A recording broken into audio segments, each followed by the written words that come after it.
at the same time, some will say, but that's Pete Edochie. Then you ask yourself, Kedonye wetelo ojie. It was brought by God himself. What do we do with it? The only way you can tell that a man is welcome into the house of an Igbo man is when he offers you kola nut. He could give you any other thing, right? But if that kola is not there, you're not welcome. So he gives you kola nut. Just like our Lord took bread and said, this is my body. Took wine, this is my blood. If our Lord Jesus Christ had been born, say, in Enugu, he will take our back and say, this is my body. Okay, when my ocha, and this is my blood. And I tell you, what I do. By the way, I mean, your whole okay. Just so. In Christianity, we have the saints.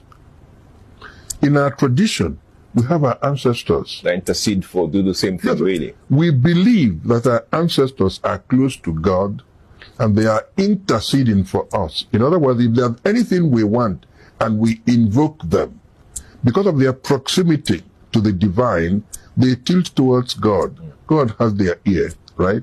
And they just tell him, do this thing for our children. And that God does. This is why most people still believe that the worship of our ancestors is more beneficial than that of Christianity, right? But that's their belief. But what I'm telling you is that... What do you believe, though? What I believe is that you can consult both of them and make the intercession stronger. So you're actually the perfect... this is why I say you are Kokwa. You embody the notion of duality of existence. Because, like I said, I've seen you here, right here, on this show, you break Kola. You invoke, Oji Ibuada no Beke. No. You prayed, but you ended it in the name of the Father and the Son. Some people will say, yeah, but at the same